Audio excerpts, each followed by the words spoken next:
کیا امام مسجد بیٹھ کے نماز پڑھا سکتا ہے؟ اگرچہ اس کا ایکسیڈنٹ ہو گیا ہے اور وہ بائک سے گر گیا ہے یا کوئی پلسٹر ہے اور وہ کم از کم نماز کے معاملات میں کرسی لگا کے پڑھا رہا ہے تو کوئی حرج نہیں ہے. یہ ویسے ہی پبلک کے اندر مشہور کر دیا. نبی الاسلام نے صحیح بخاری میں آتا ہے جو آپ نے اپنی چند آخری نمازیں پڑھائی ہیں نا صحابہ کرام کو, ان میں نبی الاسلام زمین پر بیٹھ کے نماز پڑھائی ہے, صحابہ کرام نے پیچھے کھڑے ہو کر نماز پڑھی ہے. بلکہ ایک حدیث بخاری مسلم میں ملتی ہے کہ نبی الاسلام نے بیٹھ کے نماز پڑھی, پیچھے والوں نے کھڑے ہو کر پڑھی, آپ نے سلام پھیر کر کہا کہ امام کی اقتداء کرو, تم بھی بیٹھ کے ہی نماز پڑھتے.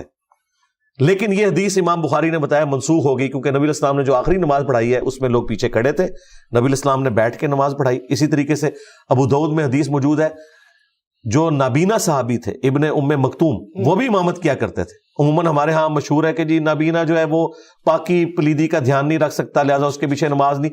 بھائی اگر وہ پاکی پلیدی کا دھیان نہیں رکھ سکتا پھر تو اس کی اپنی نماز بھی نہیں ہوگی, اتنا دھیان تو وہ رکھ سکتا ہے. تو نابینا بھی امامت کروا سکتا ہے, معذور شخص بھی امامت کروا سکتا ہے. امامت کے لیے جو صحیح مسلم میں 4 شرائط آئی ہیں ان میں سب سے پہلے قرآن کا علم ہے, اس کے بعد اگر قرآن میں برابر ہے تو سنت میں برابر ہے, تو پھر جس نے ہجرت پہلے کی ہے یعنی دین میں جو سینئر ہے, اگر اس میں بھی برابر ہے تو پھر جو عمر میں سینئر ہے وہ امامت کروائے گا.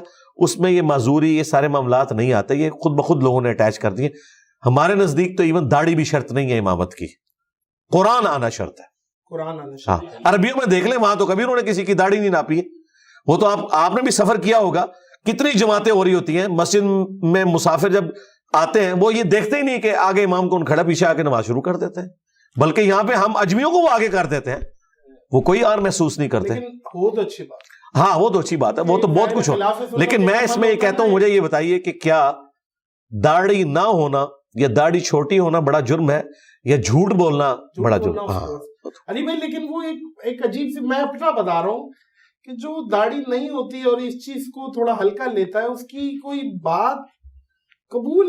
میں آپ کے ساتھ ہوں, ظاہر ہے دعوت و تبلیغ کا کام وہ کرے, لیکن پھر میں آپ کو بتاؤں یہ پھر اس کا اینڈ کوئی نہیں ہوگا. آپ دیکھیں اہل حدیث کی داڑھی ناف سے نیچے جا رہی ہوتی ہے لیکن ننگے سر ہوتے ہیں, وہاں بریلوی دیوبندی کہتے ہیں یار امامت کروا رہا ہے ٹوپی تو رکھے.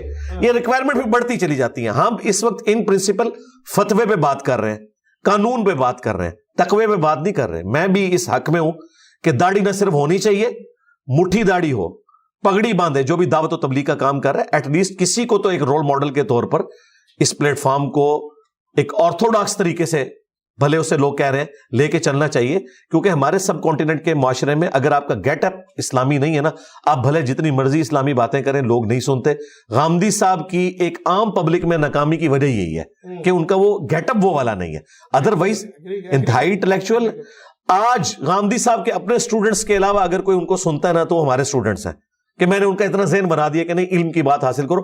ورنہ اگر آپ کہیں کہ کوئی تبلیغی جماعت والا ان کو سن لے, کوئی دعوت اسلامی والا سن لے, لیکن مجھے سارے سن لیں گے کیونکہ میرا گیٹ اپ ایسا ہے کہ وہ کہیں گے یار ایک دین کے گیٹ اپ میں بات کر رہا ہے. میں اس حق میں ہوں. ایون مولانا مودودی رحمہ اللہ باقاعدہ اس کے اوپر ترغیب دلاتے تھے. دیکھیں انہوں نے سب سے پہلے اس چیز کی اجازت دی تھی کہ داڑھی چھوٹی بھی ہو سکتی ہے. جمعیت والوں نے رکھنی شروع کی, لیکن ان کی اپنی چھوٹی نہیں تھی, پوری تھی. وہ ایمفسائز کرتے تھے کہ جو مین پوسٹ پہ آ کے بیٹھتے ہیں نا وہ داڑھی بڑی کریں. آپ دیکھیں لیاقت بلوچ صاحب جب تک وہ سیکنڈ امیر نہیں بنے تھے ان کی چھوٹی چھوٹی داڑھی تھی, جیسے ہی ان کو عمارت ملی انہوں نے داڑھی بڑی کر لی.